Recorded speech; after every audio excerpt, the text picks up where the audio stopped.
శిల్పం ఉపరితలం కంటే బాగా దిగువ లోతులో ఉంటుంది. ఇది మనకి భూమాత గర్భకోశాన్ని గుర్తు చేస్తుంది. ఈ విశిష్టతల వల్ల ఆలయ నిర్మాణం విజ్ఞానంలో కామాఖ్య గుడి ప్రత్యేకతను సంతరించుకుంది.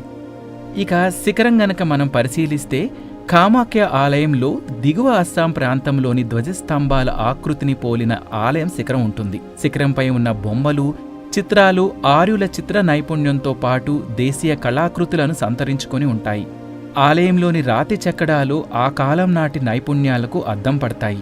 వివిధ దేవుళ్ళు, దేవతలు, ఇతర పౌరాణిక కథలు, మత విశ్వాసాలు ఆనాటి కళా వ్యక్తీకరణకు నిదర్శనంగా ఉంటాయి. ఇక ఆలయ ప్రాంగణం గనక పరిశీలిస్తే ప్రధాన ఆలయం చుట్టూ 10 మహావిద్యల ఉప ఆలయాలు ఉంటాయి. కాళీ, తార, త్రిపుర సుందరి, భువనేశ్వరి, త్రిపుర భైరవి, చిన్నమస్త, ధూమావతి, బగళాముఖి, మాతంగి, కమలాత్మికాదేవి ఉపాలయాలు భక్తులను అలరిస్తాయి.